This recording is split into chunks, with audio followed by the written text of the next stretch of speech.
भक्तजनों, जय श्री राम। स्वागत है आपका इस परम पावन कथा में। संसार में ऐसा कौन सा कष्ट है, ऐसा कौन सा दुख है जो राम भक्त हनुमान के नाम मात्र से दूर नहीं हो सकता। कलयुग में हनुमान जी ही एकमात्र ऐसे जागृत देवता हैं जो अपने भक्तों की पुकार सुनते ही दौड़े चले आते हैं। आज मंगलवार के इस अत्यंत शुभ और पवित्र दिन पर जो भी प्राणी सच्चे मन से इस कथा को सुनेगा, बजरंगबली उसके जीवन के सारे अंधकार को मिटा देंगे। चाहे वो शारीरिक रोग हो, मानसिक तनाव हो, धन की कमी हो या जीवन में छाई हुई घोर निराशा, आज की ये कथा आपके हर संकट की काट है। बस अपनी आंखें बंद करें, प्रभु श्री राम और उनके परम भक्त हनुमान का ध्यान करें और इस अद्भुत लीला के सागर में गोते लगाएं। प्राचीन काल की बात है। अवंतिका नगरी में धर्मदास नाम का एक अत्यंत सदाचारी और ईश्वर परायण व्यक्ति रहता था। धर्मदास का मन सदैव श्री राम की भक्ति में लीन रहता था। लेकिन कहते हैं ना कि सोने को कुंदन बनने के लिए आग की भट्टी से गुजरना ही पड़ता है। धर्मदास के जीवन में भी एक ऐसा समय आया जब भाग्य ने उससे मुंह मोड़ लिया। उसका व्यापार पूरी तरह से नष्ट हो गया। घर में अन्न का एक दाना नहीं बचा। उसकी पत्नी गंभीर रूप से बीमार पड़ गई और उसके बच्चे भूख से बिलखने लगे। धर्मदास ने हर संभव प्रयास किया, हर दरवाजे पर दस्तक दी, लेकिन उसे हर जगह से निराशा ही मिली। कर्जदारों ने उसका घर छीन लिया और उसे अपने परिवार के साथ नगर के बाहर एक टूटी हुई झोपड़ी में शरण लेनी पड़ी। दिन रात चिंता की चिता पर जलते हुए धर्मदास का शरीर सूख कर कांटा हो गया। एक रात जब मूसलाधार बारिश हो रही थी और झोपड़ी की टपकती छत के नीचे उसका परिवार ठंड से कांप रहा था, धर्मदास के धैर्य का बांध टूट गया। वो झोपड़ी से बाहर निकला, आसमान की ओर देखते हुए फूट फूट कर रोने लगा। हे प्रभु, हे दीनानाथ, क्या मेरे पुण्यों का कोई मोल नहीं? क्या मेरी भक्ति में कोई खोट रह गई थी जो आपने मुझे ये दिन दिखाए? अब या तो मुझे मृत्यु दे दो या मेरे इस कष्ट का निवारण करो। उसी समय बिजली कड़की और उस तेज रोशनी में धर्मदास ने देखा कि एक तेजस्वी साधु उसकी झोपड़ी के सामने खड़े हैं। उनके मुखमंडल पर एक अलौकिक तेज था और उनके माथे पर सिंदूर का बड़ा सा तिलक चमक रहा था। साधु ने मुस्कुराते हुए कहा, हे धर्मदास, मनुष्य जीवन में सुख और दुख धूप छांव की तरह है। जब रात सबसे अधिक घनी होती है तभी सवेरा सबसे करीब होता है। तुम्हारे पूर्व जन्मों के कुछ प्रारब्ध शेष थे जो अब कट चुके हैं। अब तुम्हारे उद्धार का समय आ गया है। धर्मदास साधु के चरणों में गिर पड़ा। हे महात्मन, मुझे कोई मार्ग दिखाइए। मैं अपने परिवार की ये दुर्दशा अब और नहीं देख सकता। साधु ने उसे उठाते हुए कहा, तुम्हारे हर संकट का एक ही उपाय है। अष्ट सिद्धि और नवनिधि के दाता संकट मोचन महाबली हनुमान की शरण। आज से तुम हर मंगलवार का व्रत रखना आरंभ करो और सबसे महत्वपूर्ण बात, मंगलवार के दिन बजरंगबली की उस गुप्त और परम कल्याणकारी कथा का श्रवण करो जो स्वयं माता जानकी ने अपने कष्टों को दूर करने के लिए स्मरण की थी। जो भी इस कथा को सुनता है, हनुमान जी उसके जीवन में ढाल बनकर खड़े हो जाते हैं। धर्मदास ने हाथ जोड़कर कहा, प्रभु, मुझे वो कथा सुनाकर कृतार्थ करें। साधु एक शिला पर बैठ गए और उन्होंने एक ऐसी अद्भुत कथा प्रारंभ की जिसने काल के प्रवाह को भी रोक दिया। साधु ने कहा, हे धर्मदास, सुनो। जब माता सीता रावण के अशोक वाटिका में शोक और वियोग की अग्नि में जल रही थीं, तब उनके कष्टों का निवारण करने के लिए स्वयं श्री राम ने अपने सबसे प्रिय दूत को भेजा था। हनुमान जी जब 100 योजन का विशाल समुद्र लांघकर लंका के द्वार पर पहुंचे तो उनका मार्ग लंका की अधिष्ठात्री राक्षसी लंकिनी ने रोक लिया। लंकिनी कोई साधारण राक्षसी नहीं थी।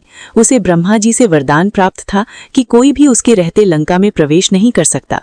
लंकिनी ने क्रोध में गरजते हुए कहा, अरे तुच्छ वानर, तू कौन है जो मेरे नगर में चोरों की भांति प्रवेश कर रहा है? मैं तुझे अभी चबा जाऊंगी। हनुमान जी जो बल और बुद्धि की निधान है, उन्होंने कोई अहंकार नहीं दिखाया। लेकिन जब लंकिनी ने उन पर प्रहार किया तो पवन पुत्र ने केवल अपने बाएं हाथ की एक मुट्ठी कसकर उसे मारी।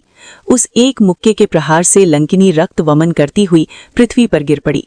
उसी क्षण उसके भीतर का सारा राक्षसी अंधकार मिट गया और उसे ब्रह्मा जी के वे वचन याद आ गए कि जब कोई वानर तुम्हें मारकर गिरा दे तो समझ लेना रावण और राक्षसों का अंत निश्चित है। लंकिनी ने हाथ जोड़कर हनुमान जी की स्तुति की और कहा, हे तात, स्वर्ग और मोक्ष के सारे सुखों को तराजू के एक पलड़े में रखा जाए और दूसरे पलड़े में श्री राम के भक्तों के सत्संग का एक क्षण रखा जाए तो भी सत्संग का पलड़ा ही भारी रहेगा। आपके दर्शन मात्र से मेरे सारे पाप धुल गए। धर्मदास, विचार करो, जो हनुमान एक राक्षसी के पापों और कष्टों को अपने एक प्रहार से नष्ट कर सकते हैं, क्या वे तुम्हारे कष्टों को नहीं हरेंगे? कथा को आगे बढ़ाते हुए साधु ने कहा, लंका युद्ध के दौरान जब मेघनाद की वीर घातनी शक्ति से लक्ष्मण जी मूर्छित हो गए, तब वैद्य सुषेण ने बताया कि हिमालय के द्रोणागिरी पर्वत पर संजीवनी बूटी ही उनके प्राण बचा सकती है। भोर होने से पूर्व बूटी आनी थी, अन्यथा सूर्योदय के साथ ही लक्ष्मण जी के प्राण पखेरु उड़ जाते। समय बहुत कम था और रास्ता अत्यंत दुर्गम। श्री राम के आंसू देखकर हनुमान जी का हृदय विदीर्ण हो गया। उन्होंने राम जी के चरण छुए और हवा में ऐसी छलांग लगाई कि पूरा आकाश गूंज उठा। उनकी गति इतनी तीव्र थी कि स्वयं वायुदेव भी पीछे छूट गए।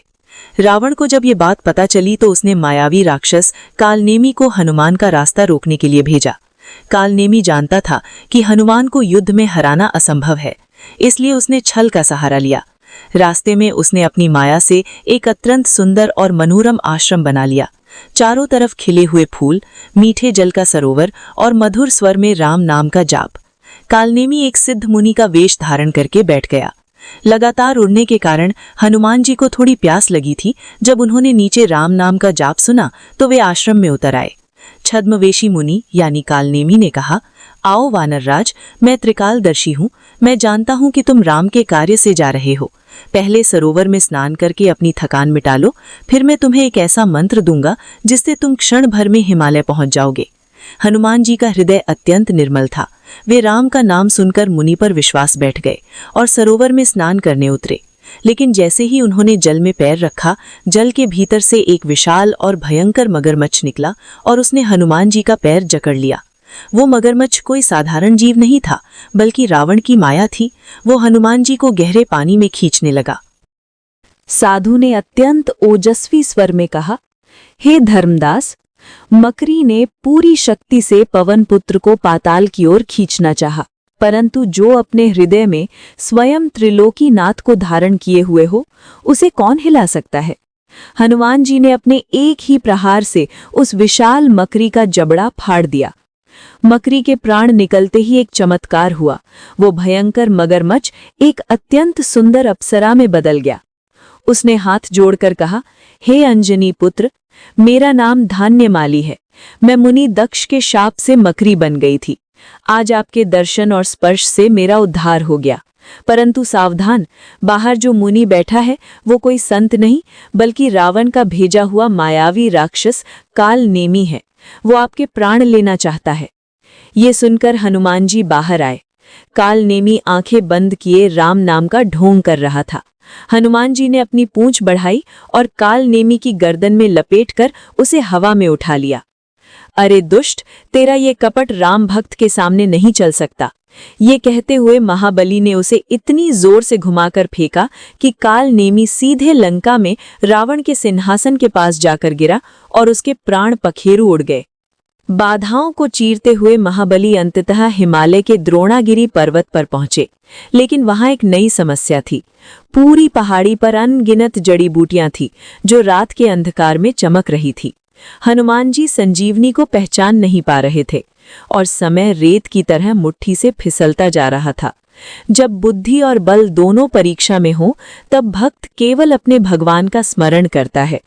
हनुमान जी ने जय श्री राम का सिंहनाद किया और अपना आकार एक विशाल पर्वत जितना कर लिया। उन्होंने अपनी भुजाओं में पूरे द्रोणागिरी पर्वत को जड़ से उखाड़ लिया और उसे हथेली पर रखकर आकाश मार्ग से लंका की ओर उड़ चले। रास्ते में अयोध्या नगरी के ऊपर से गुजरते हुए भरत जी ने आसमान में एक विशाल छाया देखी। उन्हें लगा कोई राक्षस अयोध्या पर हमला करने जा रहा है। उन्होंने बिना बाण का फलक लगाए एक तीर चलाया जो हनुमान जी के पैर में लगा।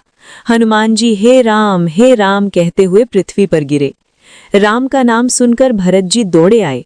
जब उन्हें सत्य का पता चला तो वे फूट फूट कर रोने लगे। मुझसे ये कैसा अनर्थ हो गया। लक्ष्मण के प्राण संकट में हैं और मैंने राम के दूत को ही घायल कर दिया। भरत जी ने कहा, हे वानरराज, आप मेरे बाण पर बैठ जाइए, मैं आपको पलक झपकते ही लंका पहुंचा दूंगा। तब हनुमान जी ने जो उत्तर दिया वो हर भक्त के लिए गुरु मंत्र है। हनुमान जी ने मुस्कुराकर कहा, हे भरत जी, जिस भगवान राम का नाम भव सागर पार करा देता है, क्या उनका नाम मुझे लंका तक नहीं पहुंचा सकता? मुझे किसी बाण की आवश्यकता नहीं, मेरे राम का नाम ही मेरी सबसे बड़ी गति है। लंका पहुंचकर वैद्य सुषेण ने संजीवनी का लेप लक्ष्मण जी को लगाया और देखते ही देखते लक्ष्मण जी उठ खड़े हुए। प्रभु श्री राम ने दौड़कर हनुमान जी को अपने गले से लगा लिया और कहा कि हे हनुमान, तूने आज मेरे भाई के प्राण ही नहीं बचाए बल्कि मुझे भी जीवन दान दिया है। मैं तेरा ये ऋण कभी नहीं चुका सकता। सोचो धर्मदास, जिस हनुमान के ऋणी स्वयं भगवान श्री राम हो, वो हनुमान अपने भक्तों को कभी दुखी कैसे देख सकता है। साधु ने अपनी कथा को विराम देते हुए कहा, धर्मदास, ये कथा केवल एक प्रसंग नहीं बल्कि एक सिद्ध मंत्र है। जो भी प्राणी मंगलवार के दिन इस कथा का श्रवण या वाचन करता है, हनुमान जी स्वयं उसके द्वार पर पहरा देते हैं। इतना कहकर वो तेजस्वी साधु अचानक अंतर्धान हो गए। धर्मदास आश्चर्यचकित रह गया। तब उसे आभास हुआ कि वो कोई साधारण साधु नहीं थे, बल्कि स्वयं मारुति नंदन हनुमान उसका मार्गदर्शन करने आए थे। मंगलवार की सुबह हो चुकी थी, बारिश थम गई थी और चारों ओर एक दिव्य शांति थी। हनुमान जी ने उसी दिन से मंगलवार का व्रत रखना और हनुमान जी की उपासना करना प्रारंभ कर दिया। और फिर जो हुआ वो किसी चमत्कार से कम नहीं था। उसी दोपहर उसका पुराना व्यापारिक मित्र, जो उसका धन लेकर भाग गया था, वापस लौट आया। उसने रोते हुए धर्मदास से क्षमा मांगी और उसका सारा धन ब्याज सहित लौटा दिया। उस धन से धर्मदास ने अपनी पत्नी का उपचार करवाया और वो रातों रात स्वस्थ होने लगी। कुछ ही दिनों में धर्मदास का व्यापार पहले से भी अधिक समृद्ध हो गया।